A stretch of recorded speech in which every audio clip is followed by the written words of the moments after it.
그래서 얘들아 65페이지 아까 다 했던 이야기고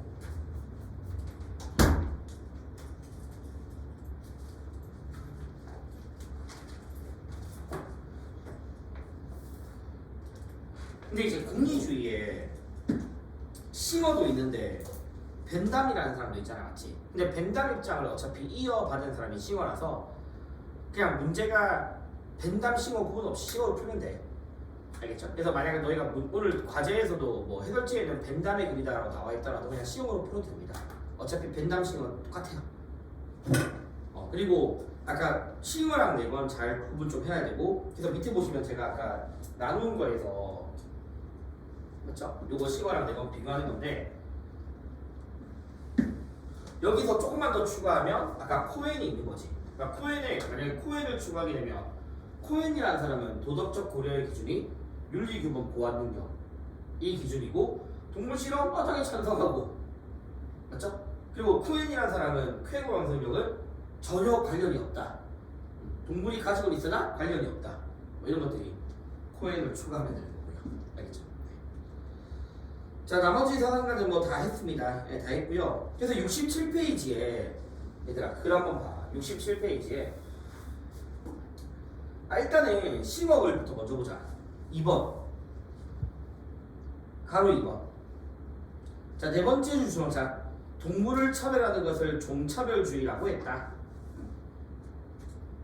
자 그 다음에 오른쪽에 이익관심은 동등한 대우를 받아야 한다. 그럼 이 말은 뭐다? 이익관심을 배제하면 안 된다 이 말이었죠. 그래서 두 번째 문단 싱어는 어쨌든 이성이 중요한 게 아니라 고통을 느낄 수 있는가. 땡이 얘들아 그래서 그 정도를 기억하시면 된다. 그리고 오른쪽에 67페이지 봐. 레거는 동물 또한 고유한 가치, 내재적 가치를 갖는다. 그래서 내재적 가치를 갖는다는 거는 두 번째 줄에 다른 사람의 이익과 무관하게 스스로의 가치를 갖는 거죠. 그래서 뭐랑 반대되면 네 번째 줄에 도구적 가치와 대비되는 겁니다. 당연히 레건이 동물이 도구적 가치가 있다고 하면 안 되겠죠. 자 그러면 얘들아 특히 너희가 봐야 될 게 세 번째 문단 봐봐. 삶의 주체가 된다라는 것은 단지 살아있는 것, 의식 이상의 의미인데 밑에 보니까 믿음, 욕구, 지각, 기억, 미래에 대한 의식, 쾌락과 고통의 감정, 선호 복지에 대한 이익 관심 이런 것들이 다 있어야 되거든. 이걸 다 외울 필요 없어. 그래서 아까 말씀드렸듯이 쾌고, 지각 플러스 여러 가지 이렇게만 좀 기억하시면 삶의 주체가 된다. 그쵸? 그 다음에 코에 밑에 보면 네 번째 줄 종차별주의 동물들을 차별해 옹호하는 종차별주의는 정당하다라고 이야기하지. 이 사람은 오히려 종차별주의가 정당하다. 도덕적 능력의 차이가 있죠. 아까 말했듯이 이 사람이 윤리교환 능력이 있다 없다 이런 것들을 이야기했고 종차별주의가 정당하다고 이야기했던 코엔의 입장이야. 자, 그 다음에 과제는 오늘 다시 드릴 건데 그 생명윤리에서 내가 저번주에 체크 안 한 나머지 있잖아. 그 문제가 이 동물 실험 문제거든. 그거 좀 이어서 풀어주시고 알겠죠? 그리고 아까도 말씀드렸듯이 평가원에서는 이 파트를 안 내는데 내신에서 무조건 내니까 71페이지에 마무리 OX 다음 주에 좀 해와 주시면 돼요. 71페이지 OX는 딱 금방 했던 내용들만 있는 거야. 이렇게 해서 마무리하고 이제 우리는 72페이지에 성과 사랑의 윤리라는 거 할 건데 여기가 되게 쉬워. 여기 좀 쉬워. 그래서 이제 요거 마무리하고 이제 본격적으로 또 다른 내용 가야 돼요.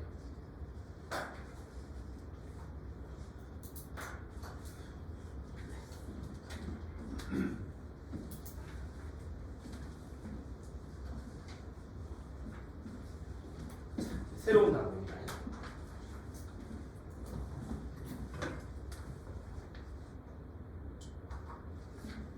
테마 7 사랑과 성 윤리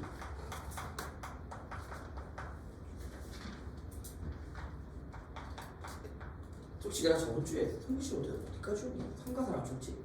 아닌가?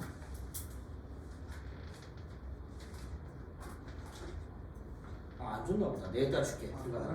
그럼 이따가 다시 줄게.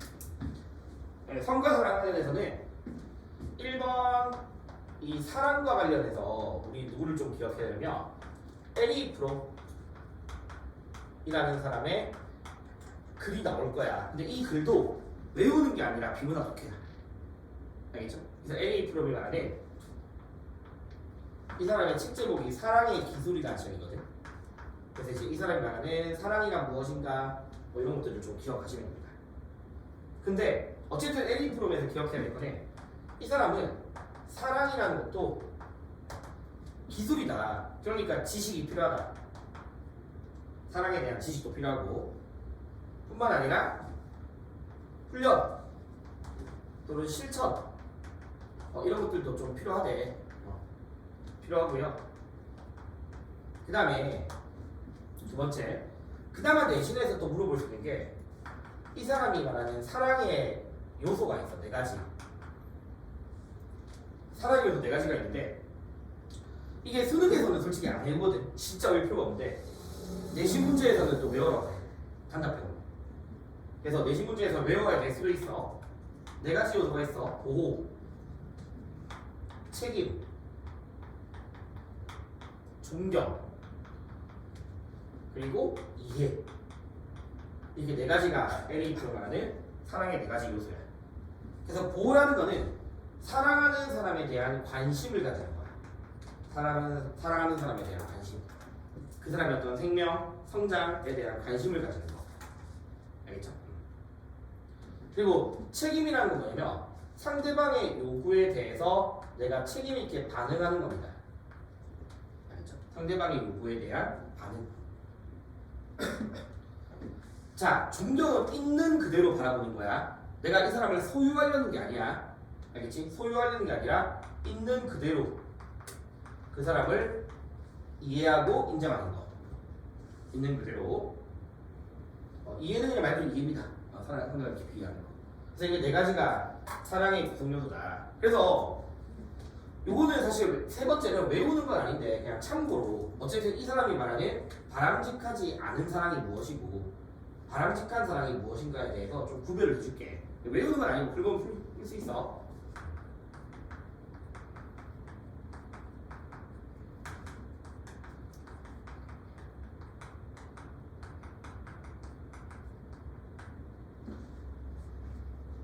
자, 아까 말씀드렸듯이 이 존경과 관련해서도 이 사람은 상대방을 소유하고자 하는 사람, 이거는 바람직하지 않대.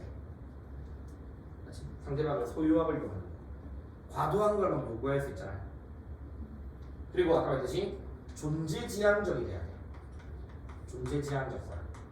상대방의 있는 그대로를 존중할 수 있어야 된다. 그리고 사랑은 받는 것 같은 말로 수동적이어서는 안 된대. 받는 것 또는 수동적이 되면 안 된대. 그래서 사랑은 뭐가 돼야 되냐면 주는 것이 돼야 돼. 그리고 능동적이고 적극적인 거예요. 그럼 여기서 준다라는 말의 의미를 물질적인 교환으로 보셔도 안 됩니다. 알겠죠? 물질적인 교환이 아니야. 물질적으로 주는 것을 말하는 것은 아니고요. 이 어떤 거냐면 내가 사랑하는 사람에게서 뭔가를 준다는 거는 내가 가지고 있는 가치관, 내 일상의 경험 이런 것들을 공유하는 거야. 알겠죠? 경험 같은 것들, 가치관 이런 것들을 공유하는 거고. 그럼 예를 들어서 내가 옛날에 사랑하는 사람을 만났을 때 일단 이거 하자. 방금 걸려. 이거 맞니? 이거 맞아.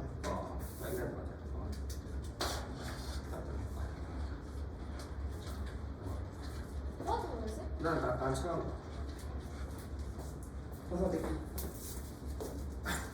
그래서 이제 사랑하는 사람과 만났을 때 어쨌든 그 사람이 당시에 사회복지사인데 그 사람의 어떤 가치, 경험 이런 것들을 공유하게 되면 내가 경험하지 못했던 분야에 대해서만 관심을 가질 거 아니야.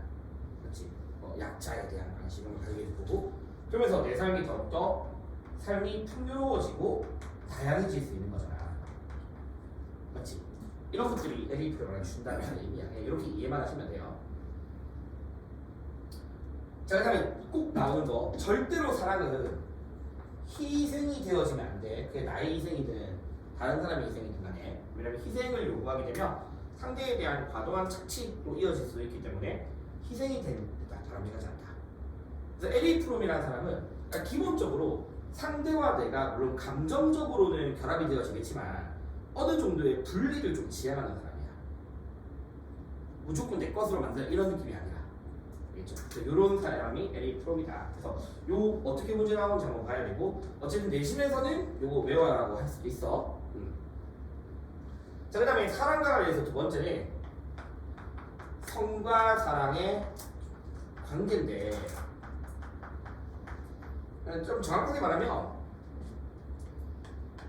어떤 게 과연 도덕적으로 정당화될 수 있는 성적 관계인가, 이 성적 관계의 정당성에 대해서 이야기를 합니다. 그래서 총 네 가지, 세 가지 입장이 있어. 좀 카드를 널찍하게 총 세 가지의 입장이 있는데 첫 번째가 자유주의 사상가들이야. 그러면 자유주의자들은 상호 간의 자유로운 동의, 자유 또는 동의 플러스 상대에 대한 피해만 주지 않는다면, 이 두 가지만 충족이 된다면, 그러면 이 두 가지 상호 간의 자유와 해악 금지가 충족되는 것을 뭐라 부르냐면 성의 자기 결정권이라고 부르거든. 이것도 단답형으로 좀 물어보는 주제기도 해, 단어기도 해. 성의 자기 결정권이야. 그러니까 서로에 대한 자유로운 동의와 해악 금지. 이것만 되면 뭐가 됐든 다 정당한 거야. 그래서 이 사람들은 봐봐, 사랑이 없어도 돼, 결혼이 아니어도 돼, 이것만 충족하면 되는 거야.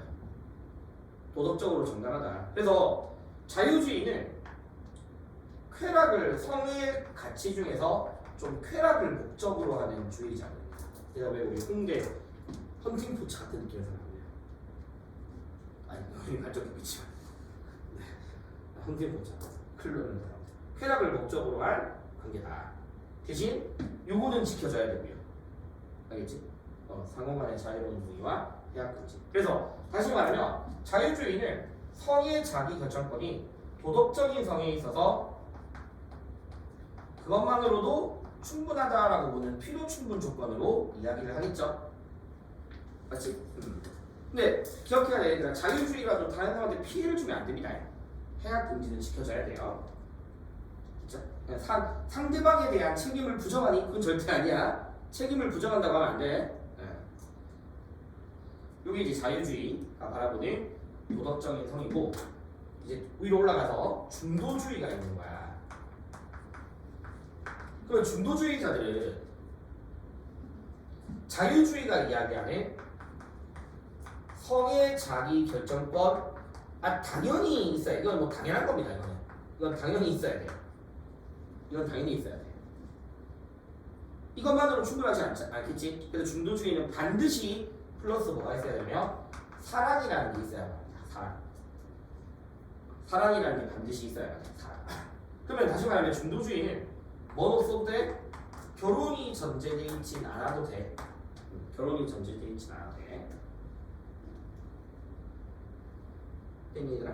자, 그 다음에 마지막 보수주의자들인데, 자, 보수주의는 반대로 자유주의가 이야기하는 성의 자기 결정권뿐만 아니라, 맞죠? 성에 대한 자기 줄이기냐, 그리고 사랑 당연한 거야.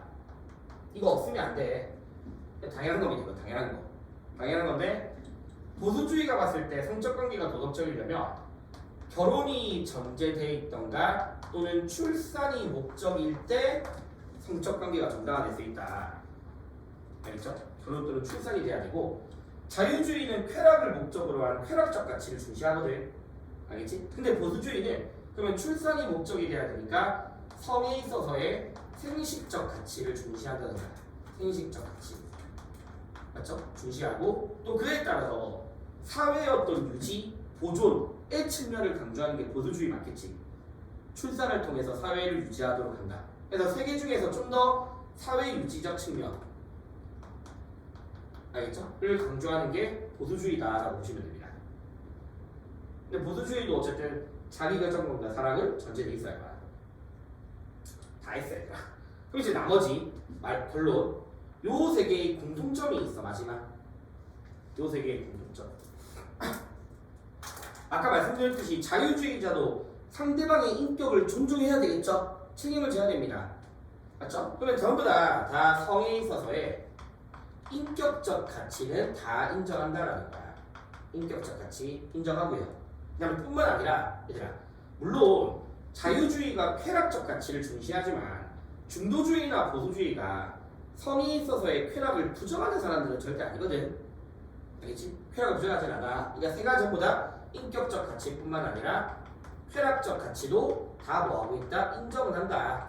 근데 다만 보수주의는 다른 주의에 비해서 생식적 가치도 중시하는 거고요. 생식적 가치도. 쾌락적 가치를 목적으로 보면 그게 자유주의야. 쾌락이 목적이라고 보면. 알겠죠? 그래서 이렇게 비교하는 게 또 나오는 문제들이고요. 음료수 마시면서 얘들아. 마시면서. 이제 이런 내용들이 어떻게 문제로 나오는지 문제도 한번 봅시다.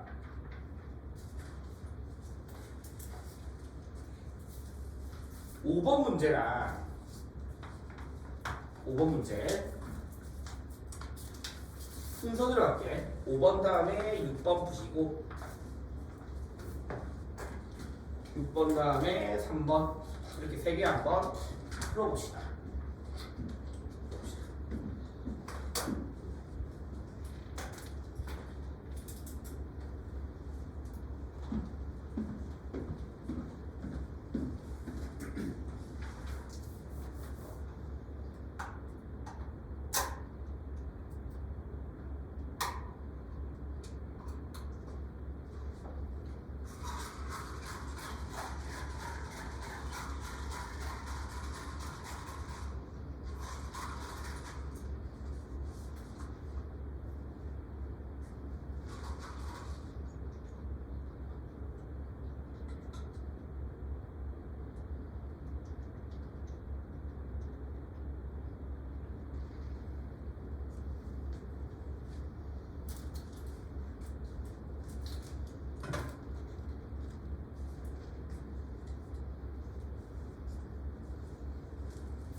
여기 좀 쉽죠? 네.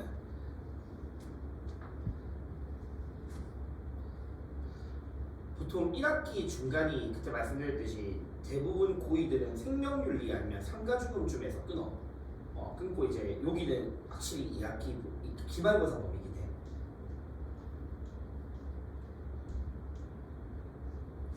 그래서 아까 했던 오늘 했던 아까 좀 그 칸트니 막 이런 파트는 보통 학교들이 1학기 중간으로 잘 안 넣어. 기말로 좀 넣는 편이에요.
이건 이제 1, 2회차 테스트에 대한 레포트고, 그 다음에 자기가 그 테스트에서 틀렸던 것들은 개별적으로 다시 아마 문제가 들어가 있을 거야.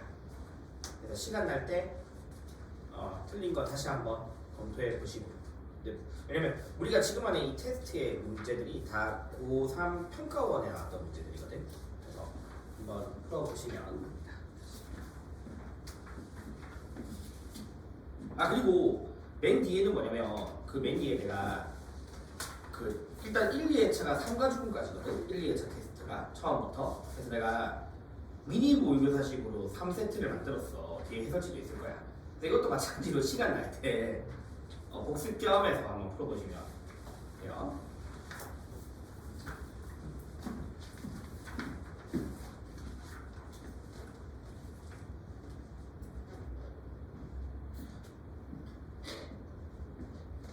자, 그래서 어쨌든 5번이 에리 프롬의 글이죠. 맞죠? 그래서 답은, 그러니까 너희가 아마 1번을 좀, 1번이랑, 그러니까 2번은 틀렸지. 여기 이미 뭐 나와 있잖아. 대상을 고르는 것만으로 그려지지 않는다라고 나와 있으니까 2번 틀렸고. 3번은 얘들아, 나의 관점에서 상대를 따르면 안 돼. 그 사람의 입장에서 그 사람을 바라봐야 되는 거잖아. 그냥 3번 틀렸고. 수동적이다 틀렸죠? 능동적이라고 이야기했고. 답은 일단 5번이거든요. 근데 1번이 왜 틀렸냐면 사랑하는 사람과 하나가 될 때라는 말이 틀렸어. 왜냐면 세 번째 줄을 보면 고립을 극복하게 하면서도 각자의 특성을 유지할 수 있도록 한다라고 돼 있으니까, 알겠죠? 그 표현에서 하나가 되어진다. 이게 에리 프롬의 입장으로 바람직하지 않다라고 보는 거야. 그 정도로만 알겠으면 되고, 6번이 누구죠? 6번의 답이 보수주의네. 맞지? 결혼의 울타리라는 보수주의 입장이고, 그 다음에 을은 사랑 없이 쾌락만을 추구하는 성은 중도주의자들이죠. 중도주의자고. 그러면 적절한 거는 답은 5번이죠. 맞죠? 답은 5번입니다. 이거 뭐 나머지 어렵지 않죠? 그리고 얘들아 3번은요 왜 틀렸냐면 보수주의든 중도주의든 자유주의든 전부 다 도덕적 성적 관계에 대해서 이야기하는 거야. 그러면 자유주의가 나온다 하더라도 성적 관계도 뭐의 대상이다? 윤리적 가치 판단의 대상이다 라고 해야 되는 거야. 이해돼? 알겠죠? 그러니까 자유주의가 봤을 때는 이것만 되면 윤리적이라고 보는 거잖아. 알겠지? 이게 안 되면 윤리적이지 못하다고 보는 거고, 다 윤리적 가치 판단의 대상이고. 자, 3번 성적인 자유는 자발적 동의와 자율성이 존중받으면 된다. 해합주지 않는 범위 안에서. 자유주의자랑 보수주의자네. 그럼 보수주의가 가지는 특징이니까 X는 낮아야 돼. 상대적으로 하겠죠. 상대적으로 X는 낮아야 되고 Y는 당연히 높아야 되고 Z도 더 높아야 되겠죠. 맞죠? 그렇게 하면 다 몇 번이니? 1번이죠. 맞죠? 이렇게 하시면 됩니다. 자, 그 다음에 이제 요 파트 마지막인데 요 근처에다가 좀 바로 밑에다가 적으면 되는데, 이 성과 사랑 관계에서 일반적으로는 그냥 보수주의자는 결혼 또는 출산이라고 이야기를 해. 결혼 또는 출산이라고. 근데 여기서 좀 추가할 게 뭐냐면 요 결혼에 줄쳐놓고 여기를 칸트라고 좀 적어두시고, 칸트. 출산까지 가면 누구냐면 아퀴나스야. 그럼 다시 말하면 칸트라는 사람은 출산까지는 안 가도 돼. 결혼까지만 가면 되거든. 결혼까지만. 그래서 요 근처에다가 다시 마무리할게. 자, 칸트라는 사람의 입장을 좀 간단하게만 알고 있읍시다. 칸트라는 사람. 그러니까 칸트가 봤을 때 성관계라는 것 자체는 어쨌든 쾌락이라는 걸 목적으로 해서 쾌락을 위해 성을 수단화시키는 행위란 말이야. 이 사람이 봤을 때는 일단 쾌락을 위해 성을 수단화시키는 거래. 그런데 이 관계가 결혼이라는 게 전제된 상태에서의 성관계가 되면 좀 성격이 달라져. 왜냐면 칸트가 봤을 때 결혼이라는 것 자체가 일종의 계약이래. 어떤 계약이냐면 상호 간의 권리를 서로에게 양도하는, 알겠죠? 상호 간의 서로의 권리를 양도하는 일종의 합의이자 계약, 법적인 계약이래. 그러면 봐봐. 계약이 아닌 성관계는 일방적일 수 있는 거야. 책임이 전제되지 않을 수 있는 거잖아. 근데 칸트가 봤을 때 이런 법적인 계약 아래에서의 결혼은, 알겠죠? 상호간에 뭐가 발생하냐? 책임을 발생시키는 거야. 더 이상 일방적이지 않은 거잖아. 알겠죠? 상호간에 책임을 발생시키는 거야. 그래서 칸트가 봤을 때 결혼이 전제된 관계라면, 물론 쾌락을 위해서 성을 수단시하더라도, 알겠죠? 쾌락을 위해서 성을 수단시하더라도 동시에 인격적으로 존중이 뒷받침될 수 있다라고 이야기해. 그래서 칸트는 굳이 출산까지 안 가더라도 결혼까지만 되면 충분하다라고 보는 사람이에요. 근데 이런 식의 칸트 문제가 이미 교육청에서도 한 2번, 평가원에서도 한 2번 정도 나온 적이 있거든. 그래서 이런 사람이 있구나라는 것 정도만 좀 알고 있으면 되고, 그리고 칸트도 어쨌든 성에 있어서의 무슨 가치를 인정하냐면 쾌락의 가치를 인정합니다. 알겠죠? 쾌락적 가치를 인정합니다. 요게 이제 2번 문제야. 그래서 바로 한번 2번 풀어보면 답 나올 거예요.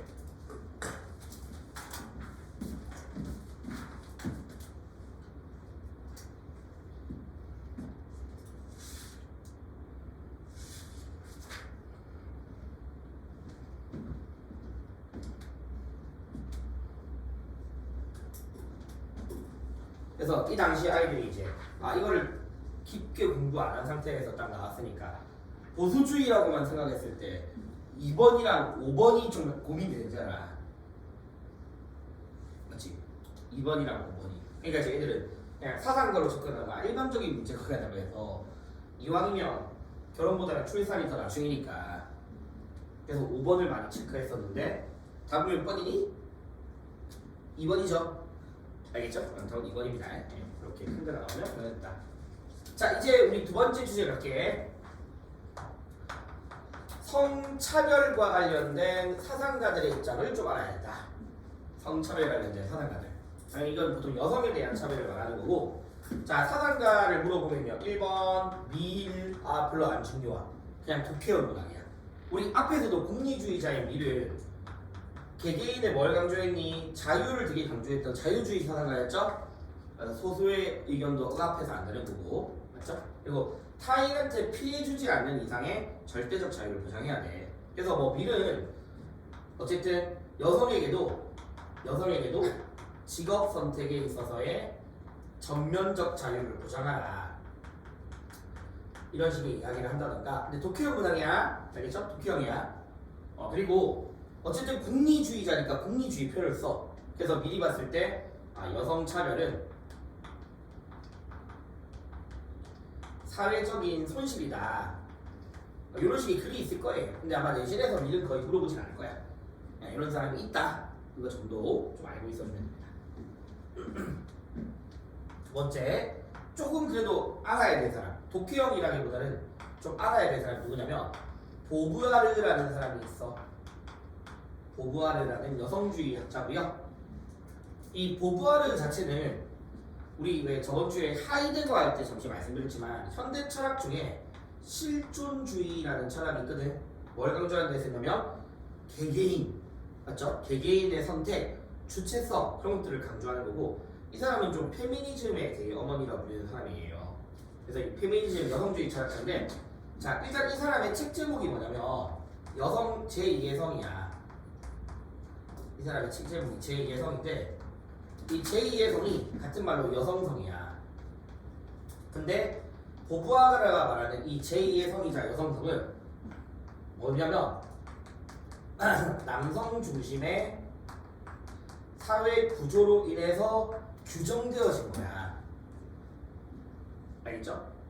남성 중심의 사회 구조로 인해서 규정되어진 거야. 규정되어진 거. 그래서 보부아르는 이 여성성에 대해서 뭐한다? 비판한다라는 걸 기억해야 돼. 알겠죠? 제2의 성, 여성성을 비판해. 그러니까 남성 중심의 사회 구조로 인해서 규정되어진 것에 대한 비판이다. 알겠지? 그래서 보부아르가 이제 두 번째 표현. 이 사람의 글이 여성은, 지금까지 여성은 태어난 것이 아니라 지금까지 여성은 태어난 것이 아니라 만들어진 것이다. 이런 식의 표현을 씁니다. 그러니까 이거는 뭐야? 이 제2의 성을 말하는 거겠지. 알겠죠? 지금까지 만들어졌다라는 거야. 그러니까 이것도 이해되겠죠? 뭔 말인지. 지금까지 여성은 태어난 것이 아니라 만들어져 왔다. 그래서 강제되어 왔다. 남성 중심의 구조론에서 규제되어졌다. 되니? 그러면서 이제 또 이 사람이 했던 말이 인간에게 정해진 본성이란 존재하지 않는다. 근데 지금까지의 남성은 맞죠? 여성을 다 정해져 왔다라고 하는 거야. 그래서 인간에게 정해진 본성은 존재하지 않는다. 이런 식의 문장들이 보부아르의 핵심 문장이고, 자 어쨌든 이 보부아르의 세 번째, 여성이 이 제2의 성 또는 여성성으로부터 독립해서 여성의 주체성을 강조하고요. 남성과 동등한 관계로서의 여성의 주체성을 강조하는 사람이야. 그리고 이 여성의 주체성을 실현하기 위한 방안이 있다. 이걸 실현하기 위해서 여성이 뭐가 필요하냐면 경제적인 독립이 필수적이다라고 보는 사람이에요. 경제적 독립이 필수적이다. 그리고 얘들아 그냥 참고로 알고 있으면 되는데, 이 원래 여성주의 페미니즘이라는 학문은 마르크스주의로부터 비롯된 거야. 나중에 너희가 사회문화라는 걸 배우면 마르크스주의를 배우겠지만, 어쨌든 마르크스주의라는 것 자체가 사회를 지배와 피지배의 관계로 구성을 하고, 이 지배계급에 맞서 피지배계급들의 피지배계급들의 투쟁과 혁명을 강조하는 사상이거든요. 그런 것들을 통해서 사회가 발전된다는 논리인데, 마찬가지로 페미니즘도 남성을 지배계급, 여성을 피지배계급으로 규정한 상태에서 남성에 맞선 여성들의 투쟁과 혁명을 되게 강조해. 알겠죠? 그러면서 사회가 발전될 수 있다고 보는 거야. 그래서 남성과의 투쟁 또는 갈등이 필요하다라고 보는 사람입니다. 남성과의 연대, 협력보다는 오히려 남성과의 투쟁과 갈등을 이야기했던 사람이 보부아르다. 그래서 내신에서는 이런 거 좀 물어보는 쌤도 있으니까 이 정도 보부아르를 알고 있어야 합니다. 그래서 성차별 관련해서 보부아르가 좀 잘 나와요. 잘 나옵니다. 됐죠? 자, 그 다음에 세 번째 뭐가 나오냐면 이 배려윤리라는 철학이 있어. 현대 철학이야. 배려윤리라는 현대 철학인데, 얘들아 알고 있어나 이게 이 배려윤리가 일부 내신에서는 어디서 다루기도 하냐면 그 초반에 우리 서양윤리에서 다루기도 해. 일부 학교들은 이 배려윤리를. 그러니까 교과서마다 좀 차이가 있어. 근데 어떤 교과서에서는 배려윤리를 그 서양 철학 쪽에서 다루기도 하고, 또 어떤 책에서는 성가사랑 쪽에서 다루기도 해요. 알겠죠? 그래서 서양 철학으로 나왔을 때는 덕윤리랑 공통점들이 많고, 일단 다시 좁혀줄게. 칸트랑 좀 비교되어서 출제가 되기도 하거든. 서양 철학 쪽에서 나오면. 근데 성차별 쪽에서 나오면 어쨌든 배려윤리도 다 여성주의 철학이야. 그래서 여성들의 인권, 권리 향상에 기여했다. 이런 점에서 이쪽 파트로 나오기도 해. 알겠죠? 그래서 배려윤리라는 현대 철학을 보는데, 사상가는 두 명이에요. 길디건이라는 사람이 있고 나딩스라는 사람이 있어. 근데 굳이 구분 안 해도 되기는 해. 알겠죠? 그냥 굳이 구분 안 해도 충분히 배려윤리라는 건 알 수 있을 거야. 왜냐면 제시문에서 여성의 배려, 그냥 누가 봐도 그런 식의 표현들이 나와. 여성의 배려를 주목하라. 알겠죠? 그래서 길디건의 입장을 볼 건데, 자 일단 길디건의 책 제목이 다른 목소리로라는 제목의 책이야. 아까 내가 길디건이라는 사람이 있고 나딩스라는 사람이 있는데 굳이 구분할 필요 없는데, 자기가 만약에 굳이 구분하고 싶다라고 하면 아마 대부분 제시문에서 요 다른 목소리로 하는 그 제시문이 있을 거야. 있을 거고. 자, 이거 좀 지울게. 지울게. 자, 일단 길디건의 핵심적인 주장은 뭐냐면요. 아까 싱어할 때도 이야기했지만 이제 우리가 차이와 차별을 구별해야 된다. 적어도 윤리에 있어서 남성과 여성의 차이는 존재합니다. 근데 차별이 되면 안 되겠죠. 그래서 길디건이 어떤 이 사람들 페미니즘 철학이야. 어떻게 이야기하냐면 남성과 여성의 도덕적 지향성이 서로 다르다라는 게 전제돼 있대. 다르다. 다르다. 남성과 여성은 좀 다르대. 알겠죠? 그래서 근데 이제 길리건이 봤을 때 지금까지의 이 근대 철학들은 너무 지나치게 남성 중심적인 성격의 학문들이래. 그래서 우리는 여성의 도덕적 지향성인 배려, 공감, 책임 이런 것들을 좀 주목해야 된다. 왜냐면 현대사회의 윤리 문제들을 너무 남성적인 성격의 윤리로만 해결하기에는 불완전하다. 그래서 여성의 특성을 주목해서 여성의 배려율을 좀 주목하는 입장인데 어떻게 이야기하냐면 봐봐. 아까 말씀드렸듯이 지금까지의 근대 윤리들 사실 거의 칸트 사상으로 대표되어지는 알겠지? 칸트 사상으로 대표되어지는 이 근대 윤리들을 같은 말로 이거 잘못 넣었다냐 를 같은 말로 정의윤리라고 불러. 정의윤리라고 부르죠. 잘못 넣었다. 이렇게 할게요. 이렇게 해야겠다. 알겠죠? 지금까지의 근대 윤리들은 다 정의윤리래. 근데 이 정의윤리 자체가 주로 남성지향적이래. 지금까지 철학이 너무 남성지향적이래. 왜? 남성의 도덕적 지향성은 주로 정의, 공정성, 이성, 보편성, 합리성, 그러니까 그런 것들만을 중시한다는 거야. 근데 오늘날 문제를 과연 이런 걸로만 해결할 수 있냐? 안 된다. 그래서 뭐가 필요하다? 여성지향적 성격, 여성의 도덕적 지향성에 해당되는 여성 도덕적 지향성에 해당되는 공감, 책임, 맞죠? 배려와 같은 덕목을 바탕으로 한 뭐도 필요하다? 배려윤리라는 것도 필요한 거고, 알겠니? 필요한 거고, 요 둘 간에 뭐가 필요하냐면 상호 보완적 관점으로 접근을 하자라고 이야기하는 거야. 상호 보완적 관계. 그러니까 정의윤리를 배려윤리가 대체하는 것도 아니고요, 알죠? 둘 간의 상호 보완이 필요하다. 그러니까 남성과 여성의 도덕적 지향성은 달라. 분명히 남성은 정의, 공정, 이성성, 보편성을 강조하지만 그렇다고 해서 남성이 배려하면 안 되니? 그건 아니잖아, 맞지? 그건 선입견이잖아. 알겠죠? 그래서 다르다라는 표현을 좀 기억하시면서 이렇게 두 가지 정의윤리와 배려윤리의 조화를 중시했던 사람. 이게 길리건 입장이에요. 됐니 이거? 네.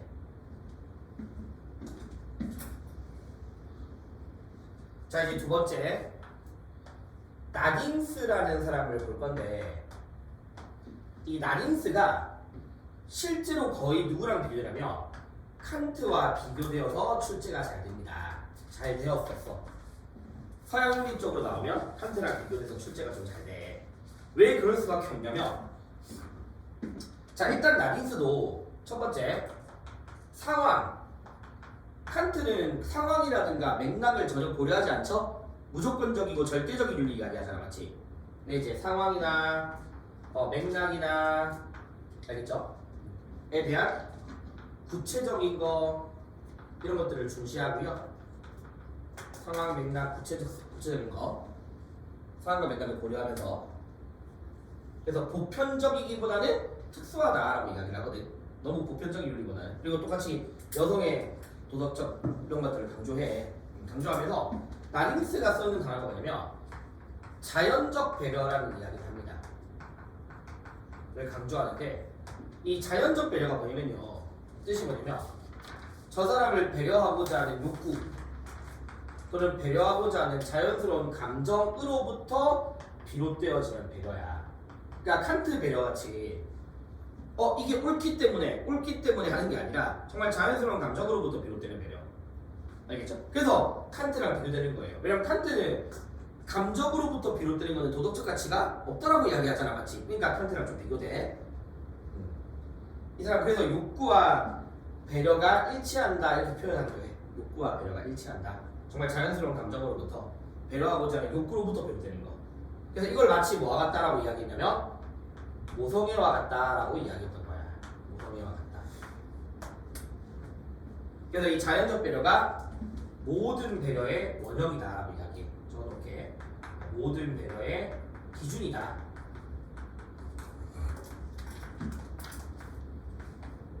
자, 그 다음에 또 마지막 이 나린스가 어떤 이야기냐면 이 배려라는 것의 완성. 어차피 내가 제시문에서는 계속 주구장창 배려라는 단어가 나올 거야. 배려의 완성은 배려자의 배려하는 것뿐만 아니라, 알겠죠? 뿐만 아니라 배려를 받은 사람, 피배려자의 배려를 받은 사람의 반응을 통해서 완성되어진다. 그러니까 일방적이지 않다. 알겠죠? 일방적이지 않다. 그래서 이런 것들이 나린스야. 그래서 칸트랑 비교되어서 나오고요. 그다음 마지막 이제 근처에다 마지막 할게. 그래서 더귤리와 맥킨타이어 더귤리, 현대 더귤리, 맥킨타이어 더귤리와 배려윤리가 공통점이 많은 거죠. 알겠죠? 그래서 어떤 공통점이 있냐라고 하면 우리 맥킨타이어도 뭘 중시했냐면 그 행위가 발생하게 되는 구체적인 상황, 왜 그런 게 발생했는지에 대한 맥락, 이런 것들을 고려하라라고 이야기했었잖아. 맞지? 이런 것들이 공통점이고, 둘 다 인간의 자연스러운 감정을 중시하고, 세 번째는 둘 다 개인보다는 공동체를 좀 더 강조하는 공동체 중심의 윤리라는 점이 더윤리랑 배려윤리의 공통점으로 나오는 거야.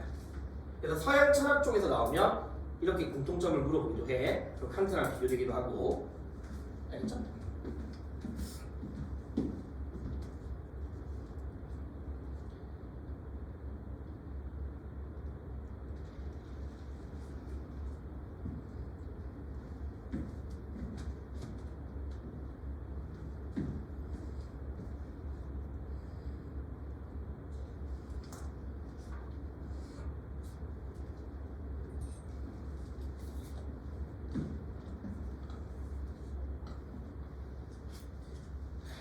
다 했습니다.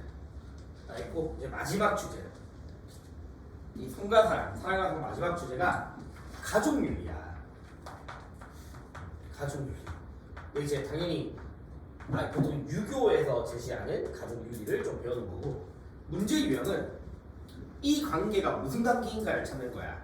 제시문에서 뭐 부모 자식일 수도 있고 형제 자매일 수도 있고 부부일 수도 있거든. 그 세 가지 중에서 찾고 특징이라든가 이런 것들을 물어보는 거예요. 가족윤리는 그렇게 어렵진 않아. 음. 1번, 우리는 부부윤리를, 부부관계를 먼저 볼게. 자, 그냥 가볍게만 보자. 특성을 물어보면 동양에서 남녀 또는 부부는 양에 비유되어서 설명합니다. 음양론의 음양에 비유해서 우리가 보통 음과 양을, 동양에서 음과 양의 결합이 만물의 결합이야. 음과 양의 결합이 모든 만물이 상생되어지는 원리야. 왜냐면 음이라는 게 땅이고 양이라는 게 하늘이거든. 그리고 음이 밝음, 몰라도 돼. 음이 밝음이고 음이 어두움이고 양이 밝음이고, 보통 음이 여성, 양이 남성이잖아. 음기, 양기 할 때. 근데 아까 말씀드렸듯이 하늘과 땅이 결합해서 천지 만물이 만들어지듯이 남녀의 결합이 결국 새로운 생명을 만든다라고 해서 음양론에 비유하는데, 오해 만드는 건 뭐냐면 여성이 땅이고 남성이 하늘이다, 남자가 더 위에 있다, 이런 개념은 아니고요. 음양론은 하늘이 있을 때 땅이 있을 수 있다, 마찬가지로 땅이 있을 때 하늘이 있을 수 있다라고 해서 남녀의 관계를 우월이 아니라 대등한, 상호 보완적 대등한 관계로서 바라보고 있는 게 동양사상이고요. 상호 보완들. 그 다음에 얘들아, 기본적으로 역할에 있어서의 차이는 존재합니다. 역할의 차이는 존재하는데 그게 고정되어지는 것도 아니고요. 알겠죠? 역할의 차이는 있으나 고정되어 있지 않다. 그다음에 좀 중요한 거는 뭐냐면 얘들아, 부부는요 모든 인간관계에 있어서의 시작이다라고 비유합니다. 부모 자식이 아니야. 부부가 인륜의 시작이야. 인륜의 시작. 이거 좀 알고 오고요. 알겠죠? 인륜의 시작. 근데 부부가 피를 나는 사이는 아니잖아, 맞지? 피라는 사이는 아니거든. 그래서 부부는 인륜의 시작이지만 천륜이라고 하지는 않아요. 천륜이라고 보진 않아.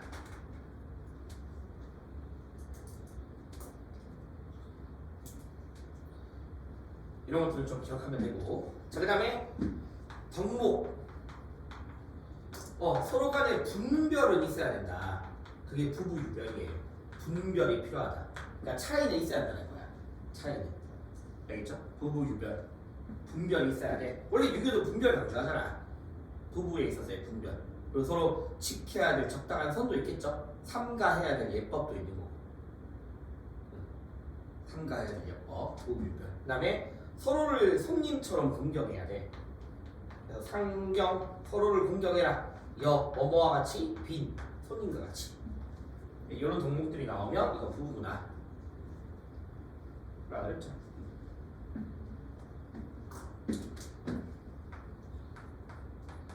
부모와 자식 관계. 부모와 자식 관계. 자, 일단은 특성부터 먼저 해버리면, 얘들아, 부모 자식은 서로 간의 의무가 있는 거야. 쌍무적이야.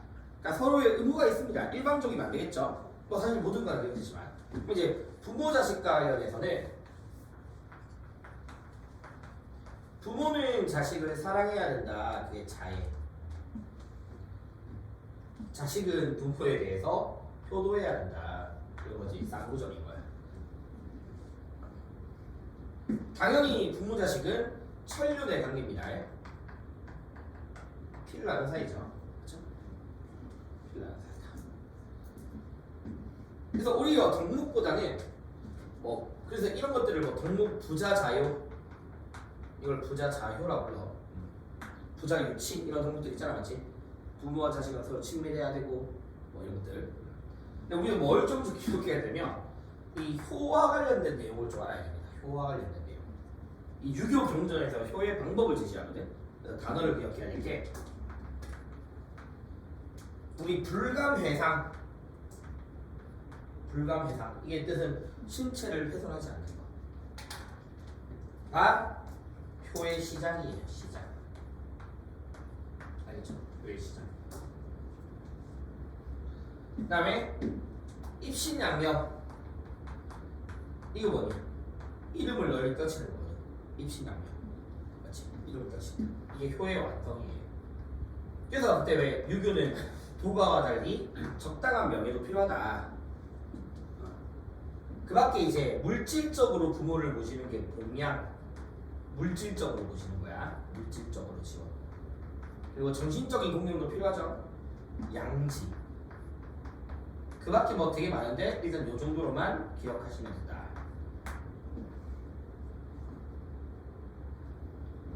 뭐 사례로 나오기도 하고요. 사례로 나오기도 하고. 그런 사례로 나오기도 해. 꼭 이런 거 말고도 나이가 제시문에 이런 제시문도 있어. 나이가 80이 되었는데도 색동옷을 입고 부모님 앞에서 아이처럼 막 춤을 추고 일부러 밥상머리 엎은 다음에 막 소리내서 울기도 하고 그런 것도 일종의 효로서 이야기를 합니다. 왜냐면 내가 나이 80 먹고도 막 그러고 있으면 부모님이 와가지고 자신의 어떤 존재 의미를 찾아드린다. 이런 측면에서. 왜 너희 그게 응팔에 나왔던 표현이 응팔에서 응팔 맞니? 응답하라. 응팔에서 보면 그 아줌마 한 명, 라미란이라는 아줌마가 있고 밑에 남편이랑 아들 2명, 남자들 2명 있는데 라미란 씨가 집을 비우거든. 근데 되게 걱정을 해. 잘할 수 있을까? 근데 이 3명이 너무 완벽하게 잘해놓은 거야. 집을 비운 사이에. 근데 그리고 와서 오히려 라미란 씨가 되게 우울해. 거기서. 되게 우울해하거든. 그래서 이제 나중에 해결 이걸 막 풀어주려고 일부러 막 첫째가 라면 끓이다가 막 손을 막 대기도 하고 막 그런단 말이야. 그런 것들도 일종의 효라는 거야. 그런 제지문으로 막 나오기도 합니다. 이 정도만 기억하시면 되고. 자, 그 다음에 마지막 형제자매입니다. 형제자매.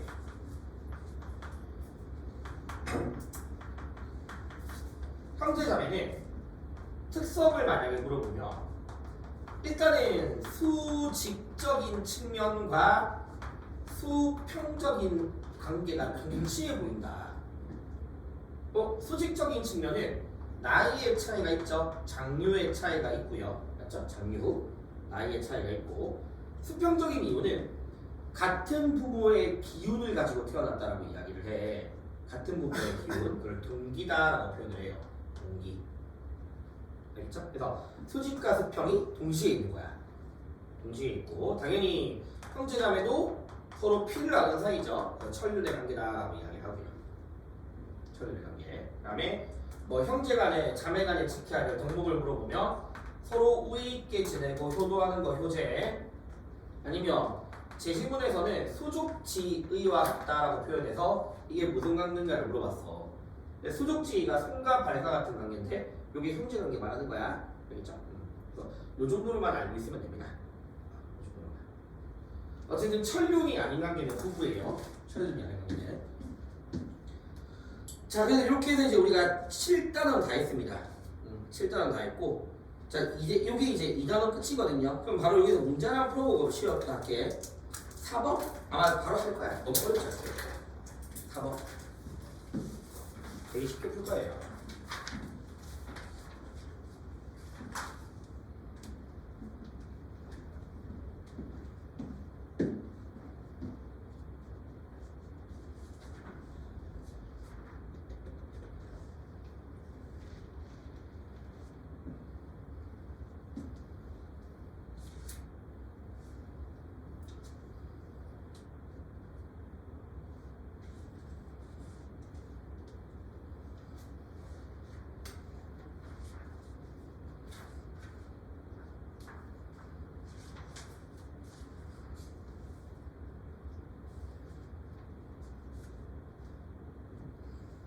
안 어렵지?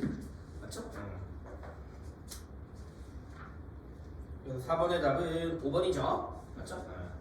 그리고 아까 말씀드렸듯이 일반적인 유형은 오늘 과제에 있을 건데 제시문에서 이런 특징이라든가 제시문을 보고서 무슨 관계인지를 찾고 거기에 대한 특징을 물어보는 이런 것들이 나올 거야. 이렇게 해서 이제 2단원이 끝났고요. 자, 이제 3단원 내용인데 요 3단원이 생률에서도 어려운 것들이 좀 많이 몰려있어. 그래서 요 3단원은 조금만 쉬었다가 이어서 봅시다.